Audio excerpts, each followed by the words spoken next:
Je pense que la ligne est fine et il ne faut pas offenser les gens. Il ne faut pas créer des ennuis, donc à la fin de la journée, si vous évoluez, c'est bien.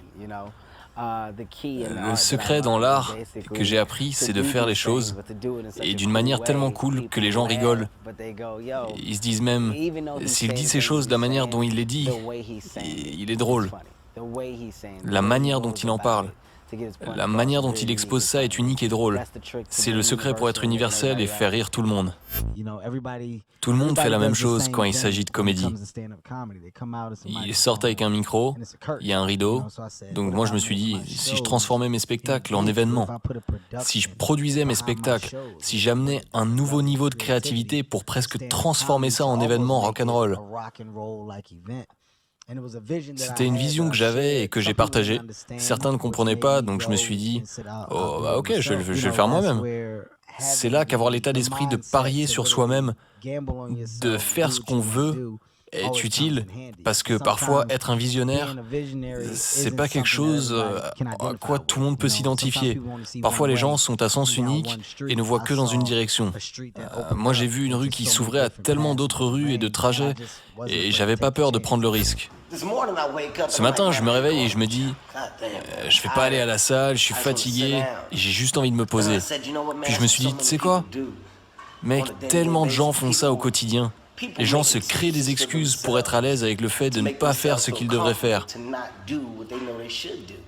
Et je me suis dit, t'es une de ces personnes, toi? Putain, non. Non! J'ai pas cette mentalité. Je peux pas dire, Kev, ne fais pas ce truc et sois à l'aise avec ça parce que je vais m'en vouloir plus tard. Donc même en vacances, je me motive pour me lever et faire ce que je dois faire. Et la raison pour laquelle je vous dis ça, c'est parce que je pense qu'on devrait tous avoir cette mentalité.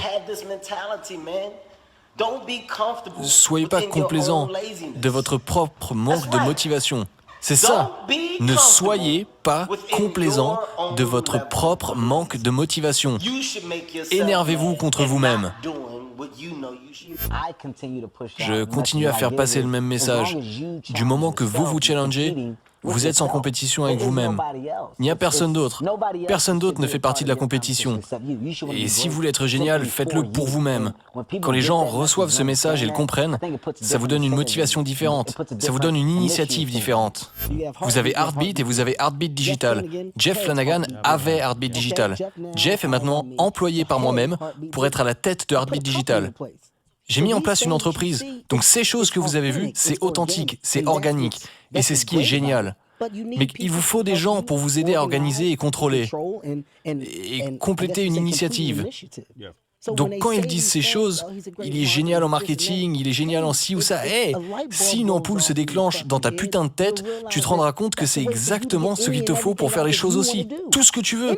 Si tu t'adaptes à cet environnement, alors tu vendras.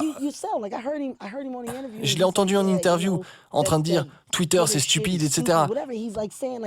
Il dit j'ai pas besoin d'y aller. Hey, tes fans sont là-dessus. C'est comme ça qu'ils te parlent. Ce sont tes fans, c'est comme ça qu'ils te contactent. C'est pas grave si tu en as 30 ou 1 million, on s'en fout. Quand eux te disent bonjour et que toi tu réponds, c'est super important pour eux. La plus importante des choses à se dire, c'est A, se rendre compte de la chance qu'on a, faire une dédicace au grand patron, et B, si c'est la réalité et que ça s'apprête à être ma vie, comment je fais pour garder la balle en mouvement? Pour moi, c'est une question de relation. Tous les gens que j'ai rencontrés, j'ai fait en sorte qu'ils me voient comme quelqu'un de respectable. Je suis sérieux dans mes affaires, je travaille dur, et jusqu'à ce jour, les gens me respectent et m'aiment et me donnent des opportunités. Et ces relations ont été construites de manière consistante pendant 10 ans. De bonjour, comment ça va? Merci de me recevoir. Je suis content d'être là. Juste entretenir des bonnes relations du show business. Et certaines personnes ne se rendent pas compte qu'il faut faire ça. C'est la réalité. Et vu que je suis constant là-dedans, ça m'a mis dans une position où maintenant, je peux appeler un de ces gars pour faire un truc parce qu'ils me connaissent pour qui je suis. Ils savent qui je suis. Et il me dit sans la moindre pause ou hésitation, sans s'échauffer, sans préparation. Il ne m'a pas préparé pour ce qu'il allait dire. Et il me dit, je pense pas que la comédie soit pour toi. C'est comme ça qu'il a commencé. Je pense pas que la comédie ce soit pour toi. Je pense que tu devrais trouver autre chose. Peut-être que tu devrais chercher autre chose parce que c'est pas ça, là. Le visage neutre. Je vais pas me servir de toi dans mon club. Non, pas toi. Merci. Je suis désolé. Juste ça. C'est tout. Il n'y a pas de rire après. Il a dit ce qu'il pensait. Je me suis levé et je suis sorti de son bureau.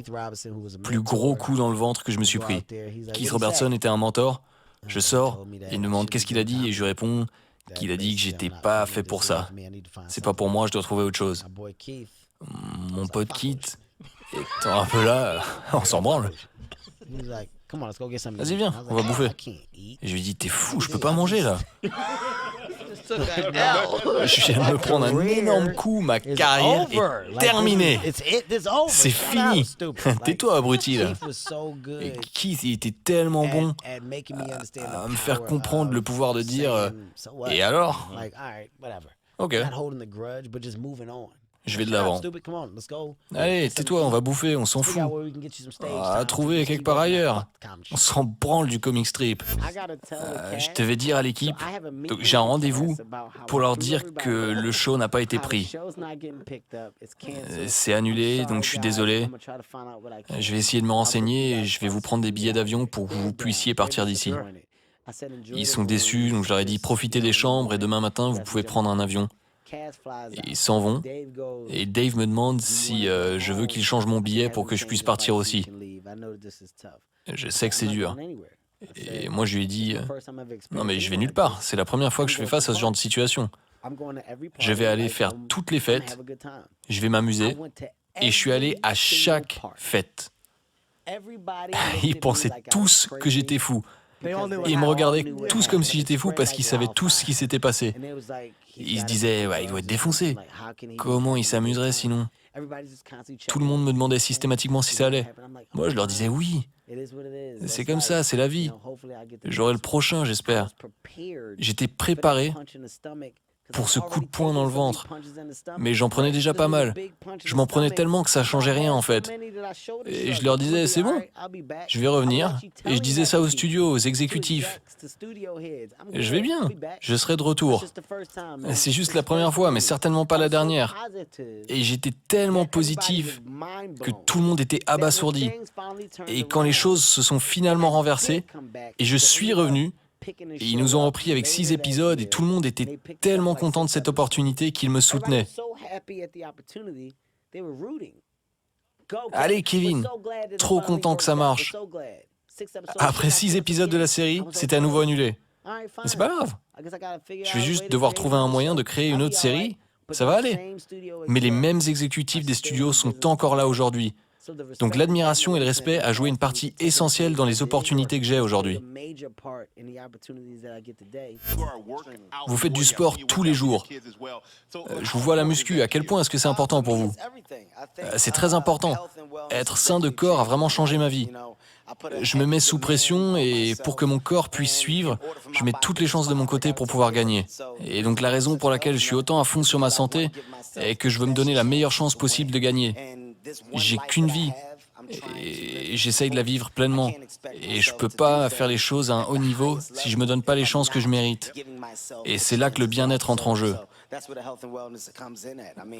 De bien manger, au fitness, tout. Donc ouais, c'est une priorité.